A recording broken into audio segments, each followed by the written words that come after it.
Hi, everybody, and welcome to Pebble People.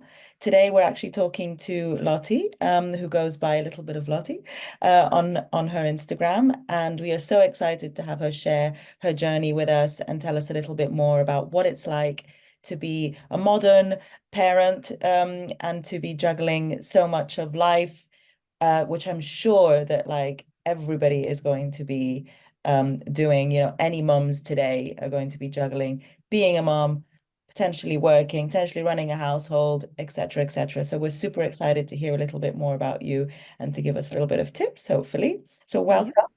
I'd love thank for you to you. introduce yourself, yeah, in your own words. Yeah.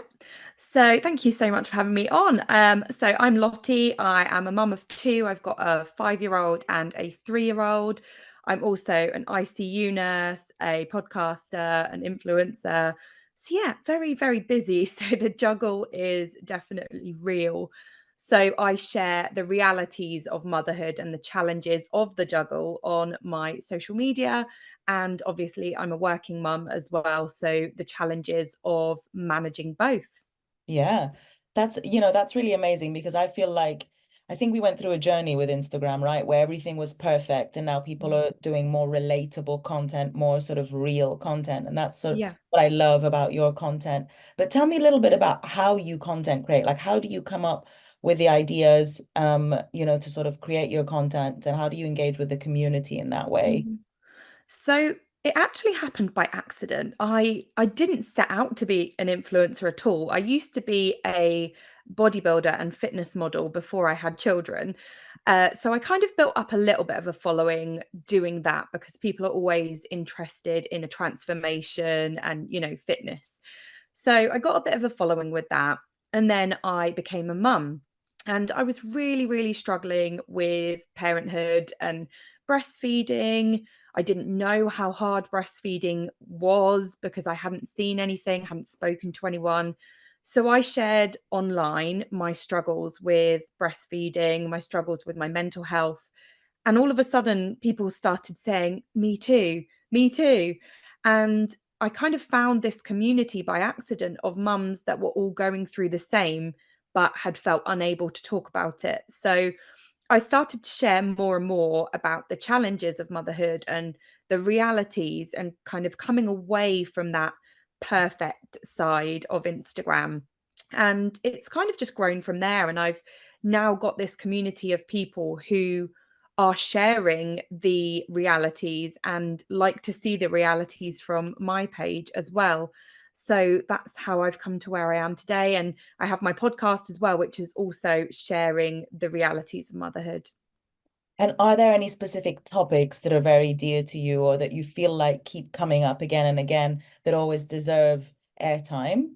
Yeah, it's usually around being the default parent and the mental load and just kind of being that one person that is in control of everything, the household, the booking the activities for kids, the jabs, the doctor's appointments, all of the things, and the mental load, which then affects your mental health. So I guess mental health kind of comes into that a little bit as well.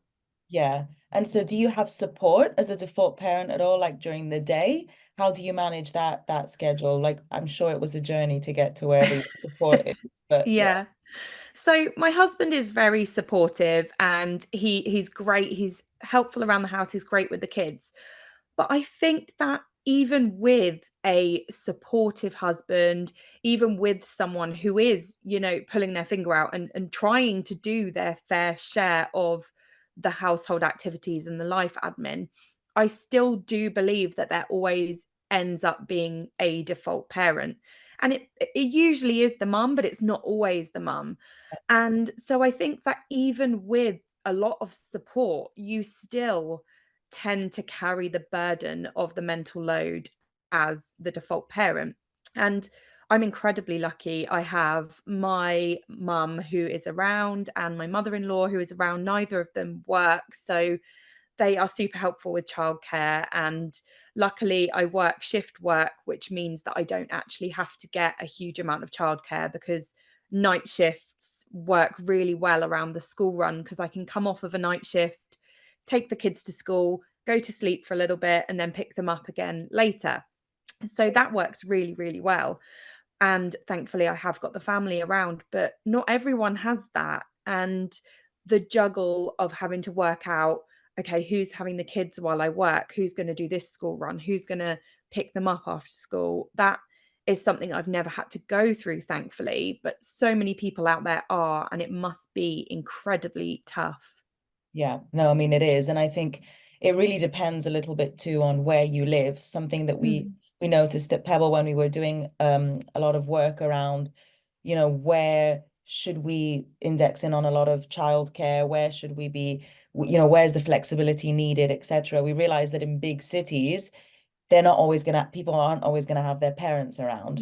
It's yeah. not as common, especially in London, right? So, or you get lots of people that don't live in their home country and they're literally on Mm, their own. And so that's another struggle that you're a yeah. default parent, you're not in your own home country, right? And then you have to look Mm. for things. So what things do you think have worked really well for you in trying to maintain that work-life balance? Because honestly, it sounds exhausting to come off a night shift and go do the school run. I mean, Oh, hats off. yeah.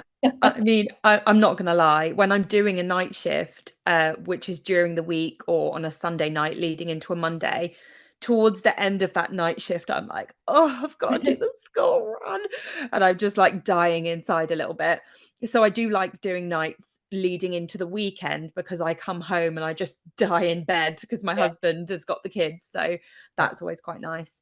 But managing the juggle is, I mean, I would love to say about being organized, but I used to be the most organized person in the world.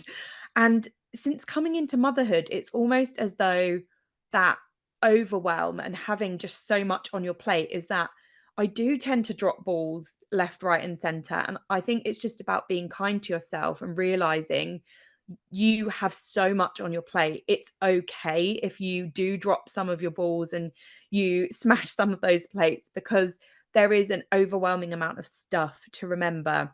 And I think, especially if you've got school age children, they're always like, we need £1 for this, we need a donation for this, you've got to dress them up as this today. And there's been so many occasions that I've sent my daughter to school in the wrong things because the mental load has just become too much and I've forgotten that one thing. But Yeah. I also I kind of live by the 3Ds in default parenting, which is decrease, divide, and delegate. So these are things that I read about a really long time ago, before I even knew what default parenting really was.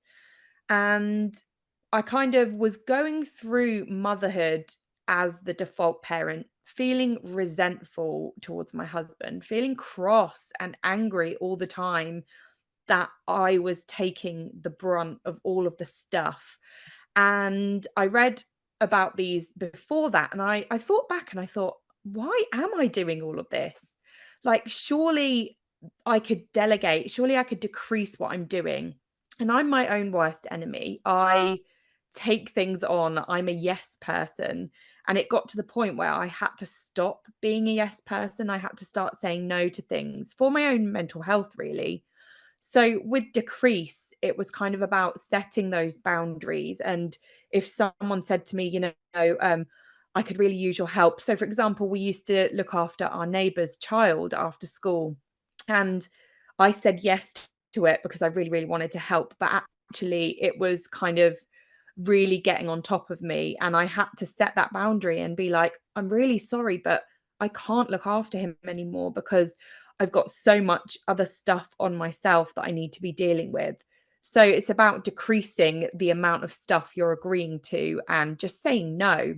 And then dividing is about having that confidence to be able to divide the mental load and the household chores between the household. And again, I am my own worst enemy at this because I I write my email down for like the school emails.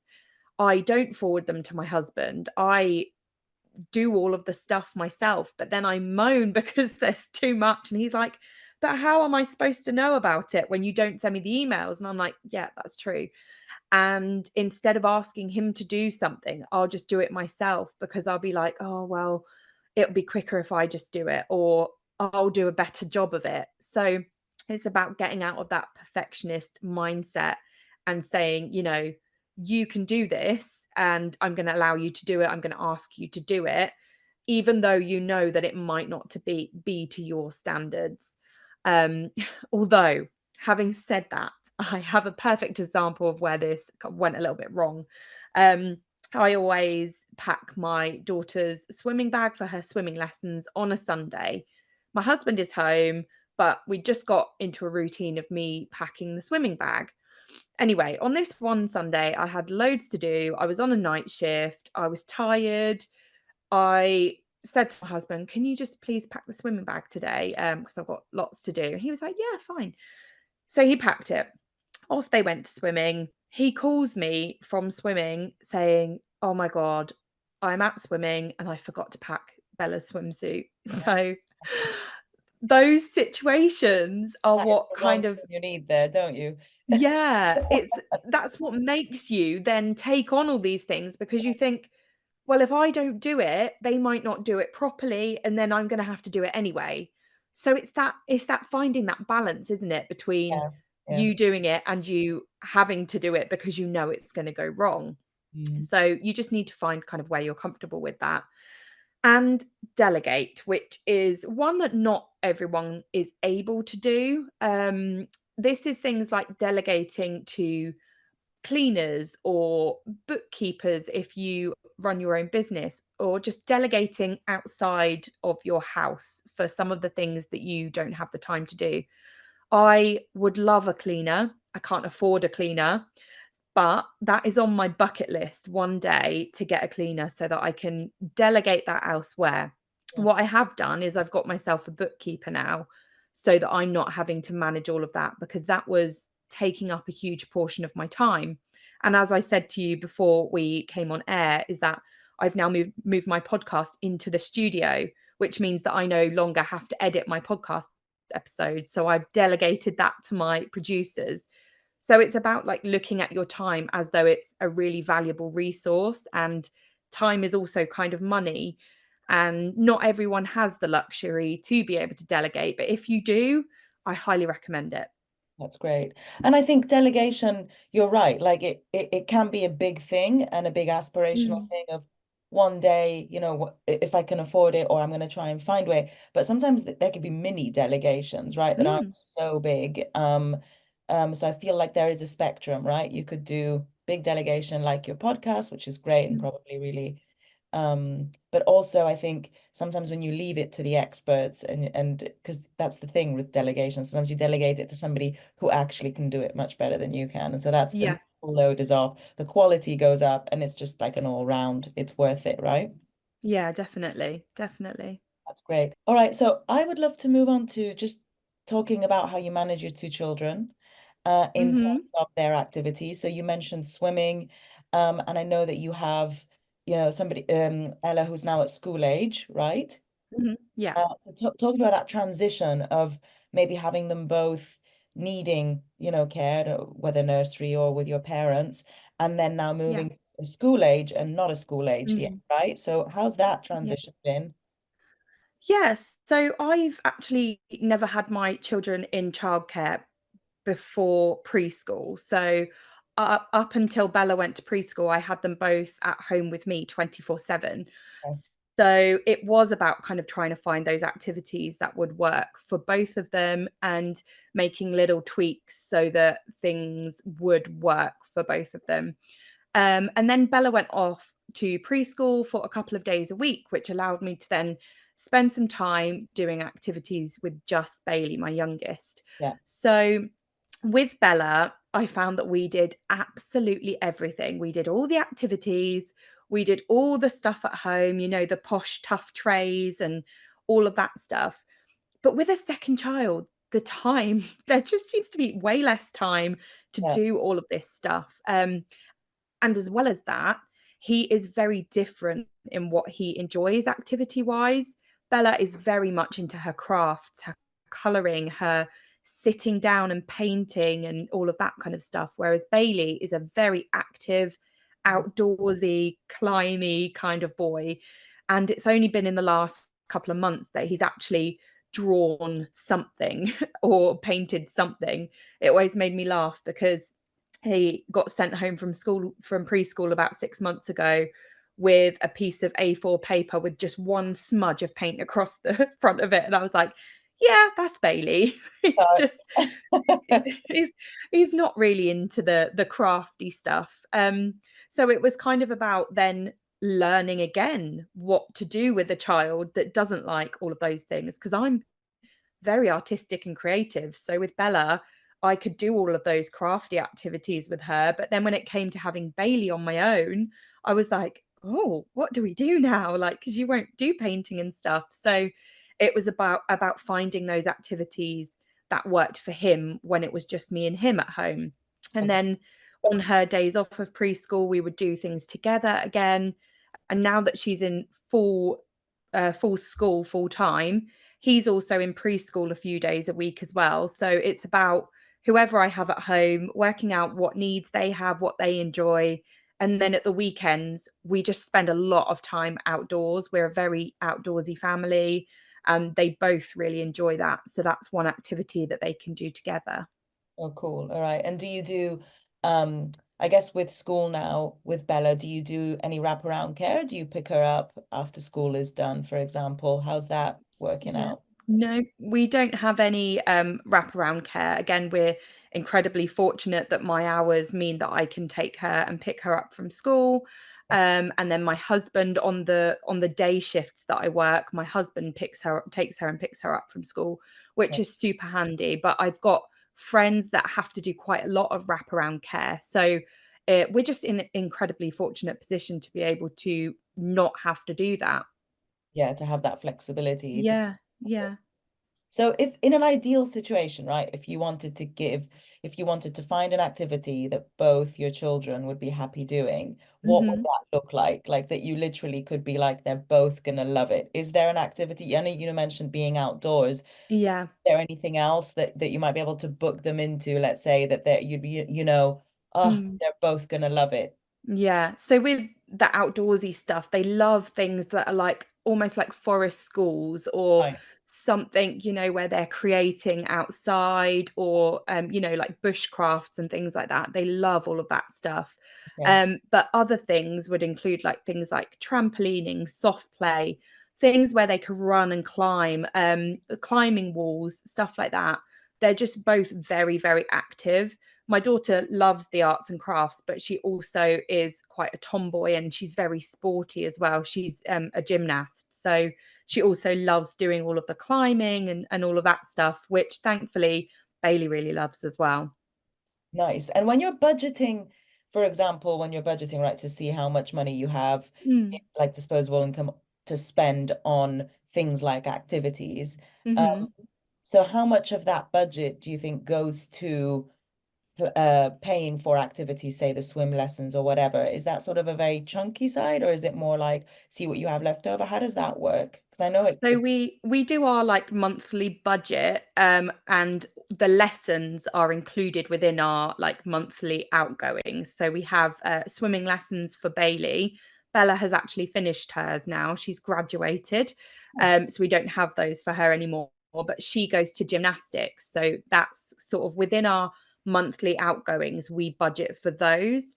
Whereas actual like activities on like the weekends, like days out, or if we went swimming as a family after school, we have like a separate pot of money that after we've taken away all of our outgoings for the month, we're left with this pot of money. And it could be 200, could be 20. It just depends on what has gone on that month, what bills we've got, what income we've had.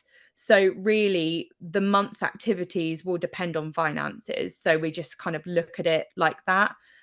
Some months we'll do the big days out. Some months we'll try and look at sort of cheap or free days out.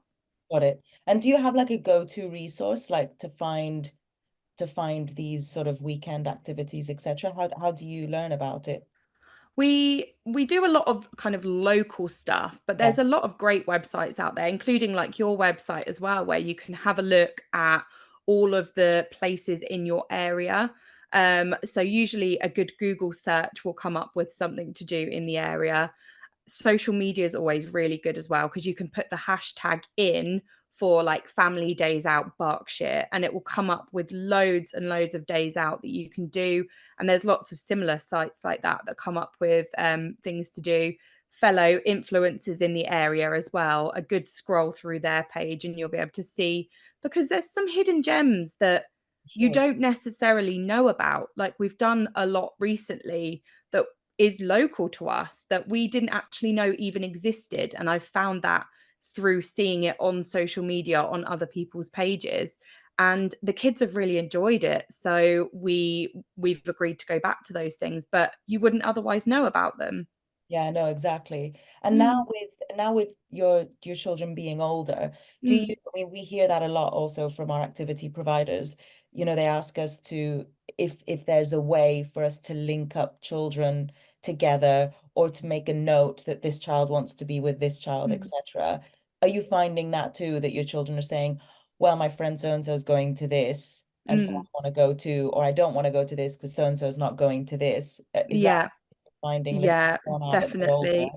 Yeah, definitely. My daughter, she's always making plans now. I'm like, God, you've got a busier social life than me. Oh, this She's is just like, she's 4, did you say? Wow, she's it's 5, 5 yeah. But now. Okay, yeah. honestly, her and her friends are always like, oh, should we go to trampolining at this weekend? Or should we go to like clip and climb this weekend? And I'm like, first of all, who's paying for all of these things? Exactly, And exactly. second of all, like our weekends already like chocker with activities.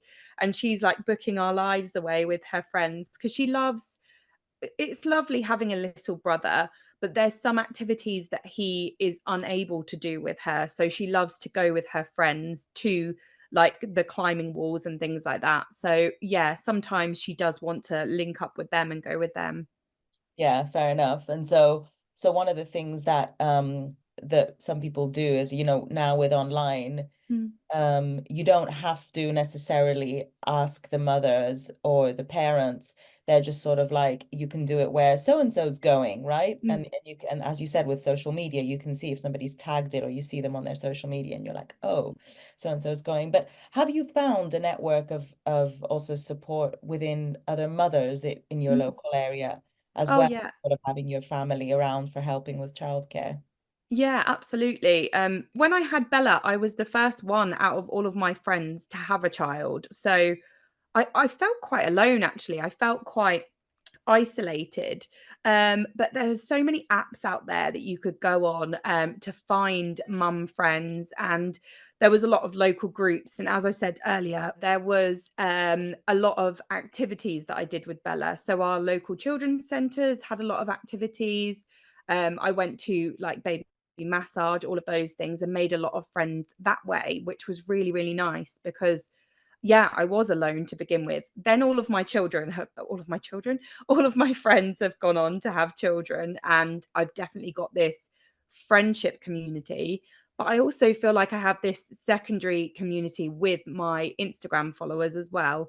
And it was funny, I went to an event last night and I thought that I was going to be alone, that I wouldn't know anyone.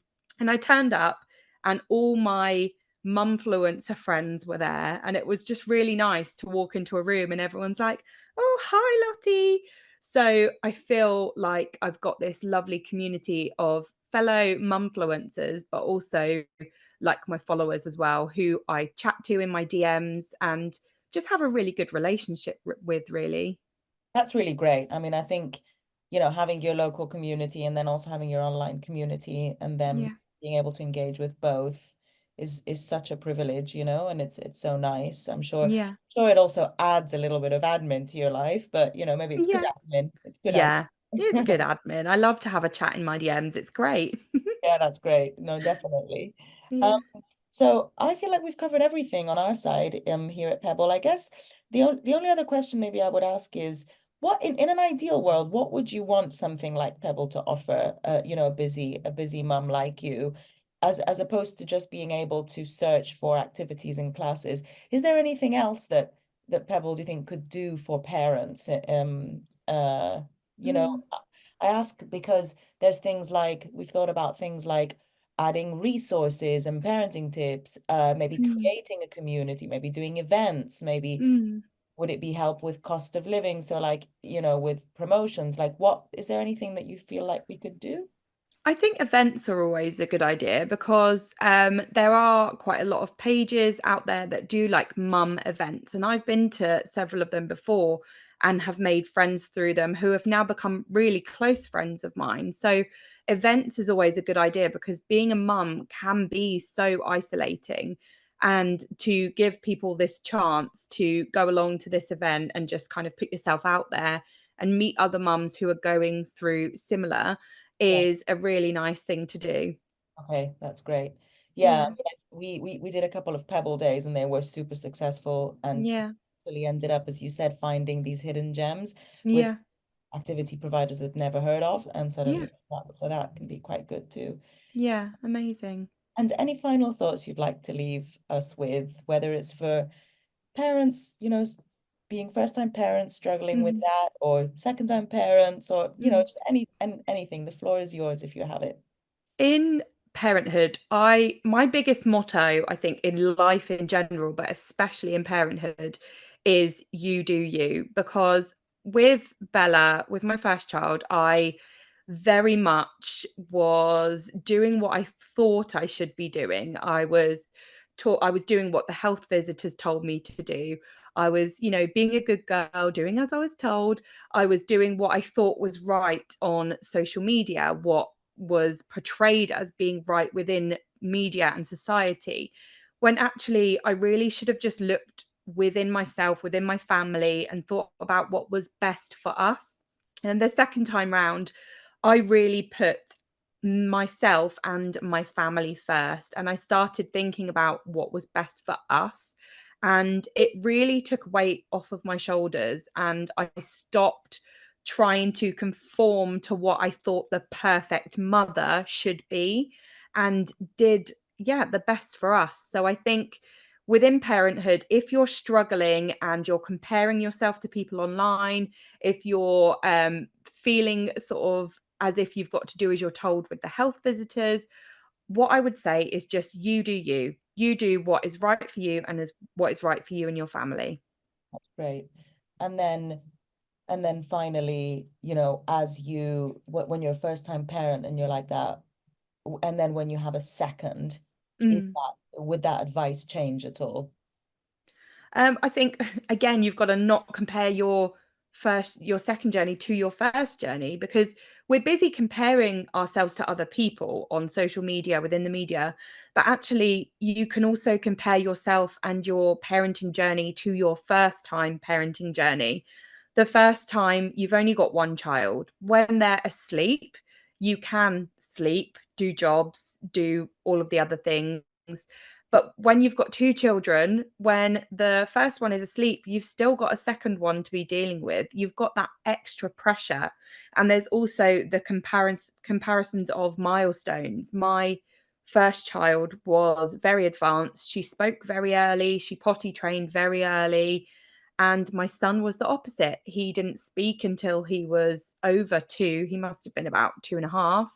He potty trained at three, and I was constantly comparing that journey to the journey with my daughter until I realized how different children are. So I think just take each child as its own new parenting journey and don't compare it, and be kind to yourself because the more children you add, the more you add to your mental load. That's really great advice. That's really great. Thanks so much, Mm. Lotte, for being with us today. I'm sure that Thank you for having me. really enjoy and sort of take your words and think about them a little bit. Thank you very much for your time. Thank you so much for having me. Bye. Take care. Bye.